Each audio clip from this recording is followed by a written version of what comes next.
Hallelujah.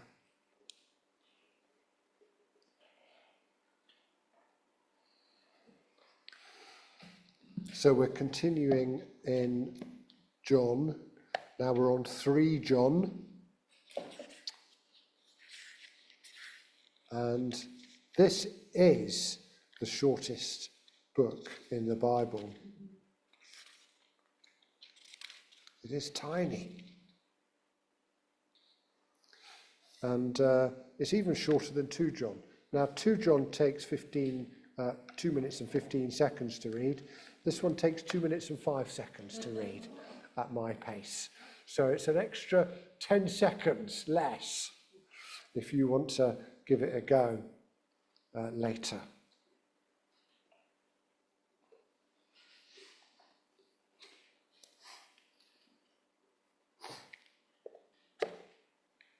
The elder.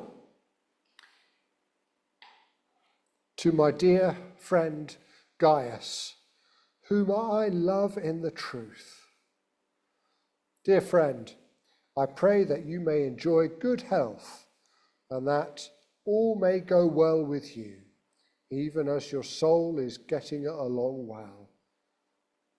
It gave me great joy when some believers came and testified about your faithfulness to the truth, telling how you continue to walk in it. I have no greater joy than to hear that my children are walking in the truth. Dear friend, you are faithful in what you are doing for the brothers and sisters, even though they are strangers to you. They have told the church about your love. Please send them on their way in a manner that honors God. It was for the sake of the name that they went out, receiving no help from the pagans. We ought therefore to show hospitality to such people, so that we may work together for the truth.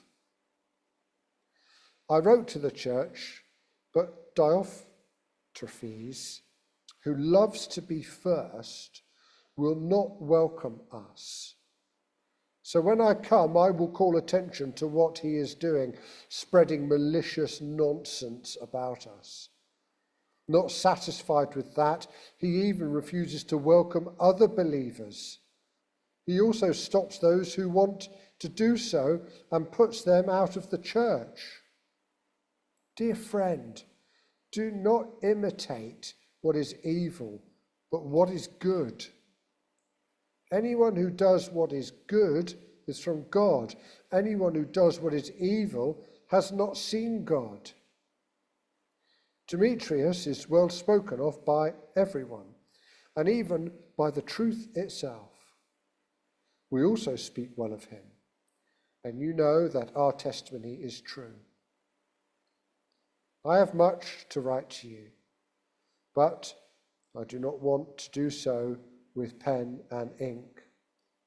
I hope to see you soon, and we will talk face to face. Peace to you. The friends here send their greetings. Greet the friends there by name.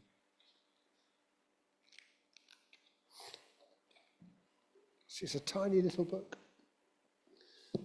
but it carries on with what John has been talking about from 2 John. Excuse me. I knew that was coming. And in this particular passage, I mean, there are many things I could bring out, but I want to bring out something that you're all really good at anyway, to encourage you even further in the good things that you do. And that is hospitality. And hospitality is such a good thing because it spreads the gospel. It spreads it around our communities, amongst ourselves. It's like a vehicle, because hospitality shows God in our lives to other people, shows graciousness and love and kindness. Now, I know you've all watched films at some point, and quite often there are films that have 3 characters in, aren't there? I was thinking during the week of some films with three characters, and I'm sure some come to your mind. Maybe the Three Musketeers, even that's a bit of a shaky one because there's D'Artagnan as well. Or you might think of, if you're old enough, the Three Stooges. If anybody ever remembers those, Jackie probably does.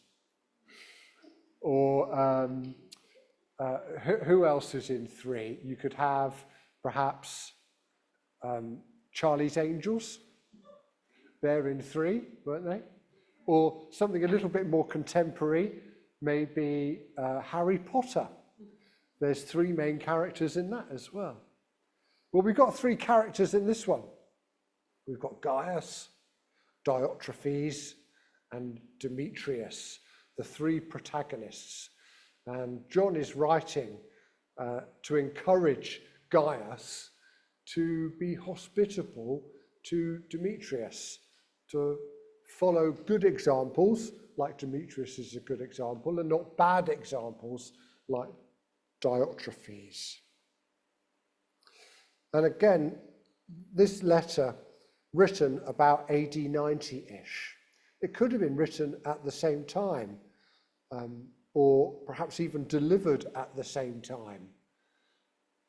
Possibly it was Demetrius who was the bearer of the letter. We're not exactly sure about these things, but we have good ideas. For example, in verse 9, it says that I have written something to the church, and that is referring to John, the letter there. But both letters have things about hospitality in them, even though I didn't pick out that so much just last week. We looked at more at watch out for people that have bad teachings. Be careful not to be led astray. And John was encouraging us not to be hospitable to people that lead us away from God. Now it's the opposite this time. He's saying be hospitable to people that are good and godly. Watch out, he said last time, for the Gnostics. Because Gnosticism in the first century was the heresy that was most prevalent at the time. And it did lead people away from God because its focus was on the spirit, and everything about the spirit was good, but everything about material things and the body was bad, according to the Gnostics. Now, John must have laughed at this because Jesus himself came back in a physical body. How can it be bad? How can that be bad? He saw Jesus ascend to heaven physically. And we know that when Jesus comes back, he's going to come back physically as well. He's going to have a physical body. So that Gnosticism is a false heresy. It also makes Christianity, if it's believed, to be exclusive. And this is against Jesus' will. His blood was shed for all those who want to receive him, not just for a few. And Gnosticism would encourage people that there was a secret way to God, that if you knew the right people, or you did a few backhand favors, then you could know the secret as well.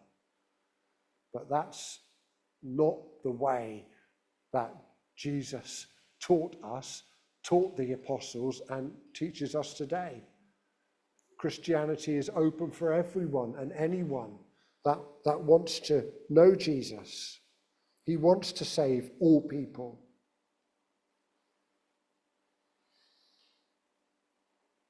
He entitles the letter The Elder.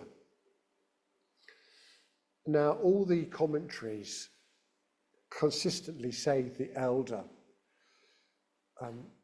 but we have a very good indication that it is written by John. So I'm just going to assume that this is John that wrote it and not refer to him as the elder. But so John writes to Gaius, And there are 3 Gaiuses in the New Testament, and they're all different people. So this one is not any of the others that we read in Acts and the Gaius that had relationship with Paul. This relationship that this Gaius has with John is a good relationship. John wants to encourage him to be a good Christian, and one way of doing that is hospitality. Now, we lend ourselves to hospitality here at church, don't we? Because we have breakfast church. We want to be hospitable. And it's a good thing to do that, to welcome people. It breaks down barriers. And Christianity in the first century was a religion that relied on people being hospitable to missionaries. Christianity now is still a missionary religion. We are called to be evangelical, to go out and not keep this secret about Jesus to ourselves, but to tell other people, let other people know that God is good and that God wants to save them and forgive them. Now, this is a little bit of a diversion if I put it like that. Why did Jesus come at the time that he did? Why were these missionaries so important and so able? Well, because the Romans were very good at building roads and networks. And it wasn't until the roads and networks were built that Christianity could literally go from place to place with ease. And on these roads, there would be commerce, there would be people traveling from place to place just to meet up with others, perhaps go and visit family. Travel in general became easier. So the word was able to be spread at that time when it wouldn't have been able to be spread before in such a way.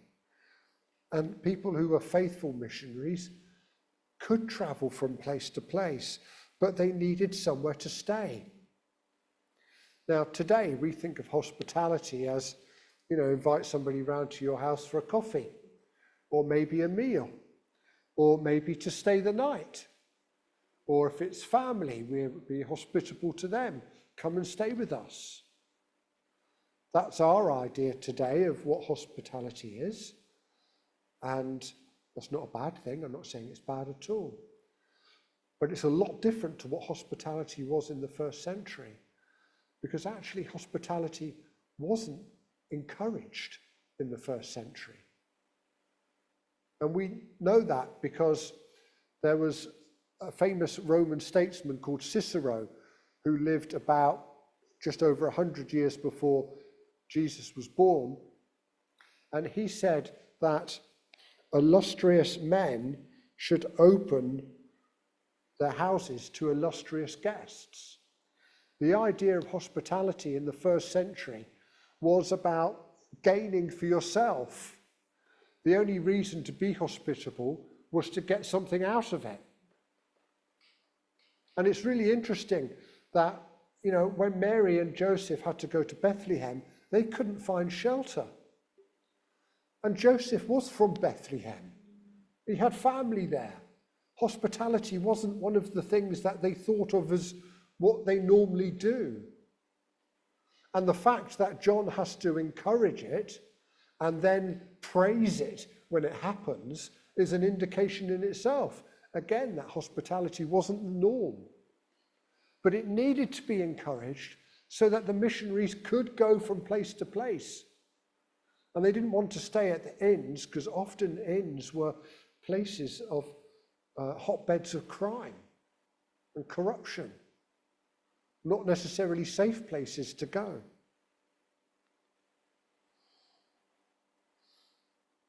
Hospitality for us, even today, can be risky.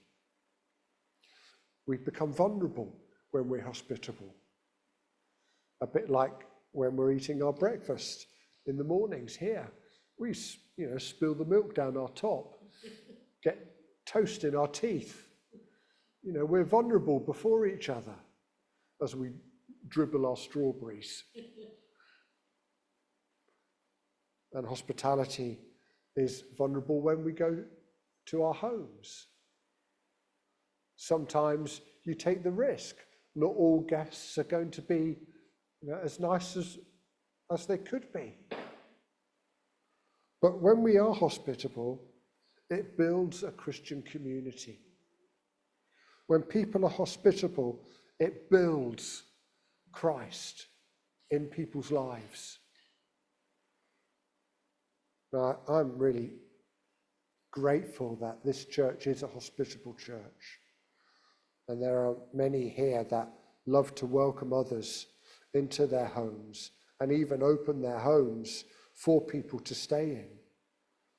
It's a wonderful example, and this is something that John encourages Gaius to do, to welcome Demetrius. Demetrius is known to be good. We don't know that much about him, but we know he was good. And they say that he was good according to the truth. And when John says that, he's thinking about the yardstick, as it were, of truth, that he measures up to what the yardstick of truth is. A question that you might have, what does a good person look like? And you might have a criteria, A, B, C, D, E, F, G. And does that person measure up to that? Well, Demetrius did. He was good, and he was known to be good. He was well spoken of. He was a common man that was good. He wasn't of nobility, didn't have some type of high-ranking position in the state. He was just a normal man that was good. And this is a good lesson for us, that we shouldn't put people on pedestals just because they have a job that reflects their status, such as a Lord Mayor or a town councillor or a Baptist minister. Just because they have a position doesn't necessarily mean that they measure up to what is good. But look to the people that do measure up to what is good, like Jackie or Sharon or Rachel or Tony. Look to them to see what the measure of good is and imitate them. Don't imitate somebody just because they have an important job or have a powerful position. Are they good? Are they like Demetrius? And if they're not, if they're like Diotrephes, well, don't imitate them. Diotrephes, well, he kind of had a bad reputation. Even though he had a position of power, he was very manipulative. He was the type of guy that actually was chasing a tiger in a cave. Because for all of his effort to be the top man, he then gets recorded in history as being a bad man. Perhaps he was somebody within the church that had power, a head deacon or a church secretary, wanting to make the rules and get people to do what he wanted them to do. But John pulls him down a few rungs, saying, I'm going to sort this man out when I come and see you. And it wasn't an empty threat. He was going to do that because Demetrius needed a place to stay. And Diotrephes was stopping that and hindering that. And because he was doing that hindering, he was stopping the spread of the gospel. The most important thing. He was not humble, therefore, to John's teaching, and therefore not under authority. He was doing things his own way, prideful, not humble. But let's not get ahead of ourselves, because we too can be like Diotrephes sometimes, all of us. putting our own needs before others, trying to get people and manipulate them to do what we want them to do. We can all be manipulative, wanting to be the number one individual or the church leader. But if you're called into leadership of some form or another, you're really called into service.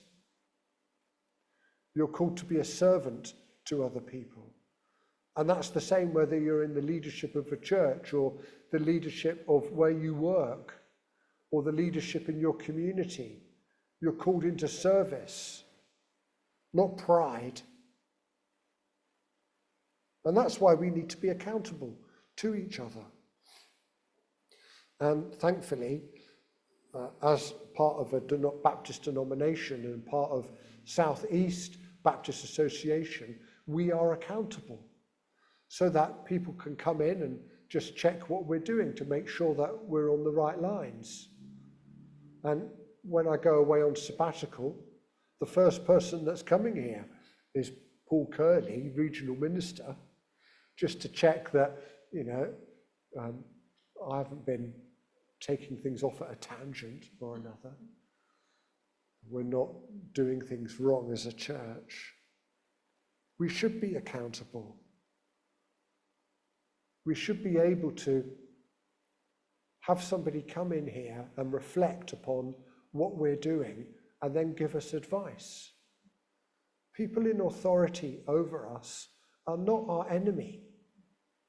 We shouldn't think of our regional ministers and our Baptist Union secretary as our enemy. They're there to keep us accountable, to make sure that we're following God in the right way, just as John was trying to keep those disciples, those followers, following the right way by being hospitable, by being welcoming and encouraging Gaius specifically. You can remember perhaps when you were a child thinking to yourself, these parents, they don't know anything. I can remember my son came back from school saying one day, I don't know why I go to school, they can't teach me anything. People in authority aren't necessarily against us. We need to be humble before them. And Diotrephes was not humble before John, and John was in authority. He was the apostle. Now we've got a lot to think about as we read through this short book. What is a good example when we look at somebody, and what is it that makes a good example good? It's a challenge to us as well. Are we encouraging good in others, like John did to Gaius? Or are we welcoming people as brothers and sisters into our own home? Hospitably. Do we offer people to come round for a coffee or meet them in town? Do we invite people to stay at our house if they need a place to lie down? Are we encouraging our brothers and sisters? Now, there's a couple of questions that we'll talk about around the tables. Again, not exclusive questions. The first one is, who is a good example to you to follow? Who do you think is a good example? And the second one is, how can you be more hospitable? How can you be more hospitable? And I want to just before you do that, I just want to end with, just because somebody is good or somebody is bad, don't let that be a hindrance to you. Because if you see good in someone, imitate that. And sometimes you can see good in people that you wouldn't necessarily class as your best friend. But imitate good is what I'm trying to encourage you to do. Wherever you see it, imitate what is good and don't imitate what is bad. And we'll gather together again in a few minutes and we'll have some communion.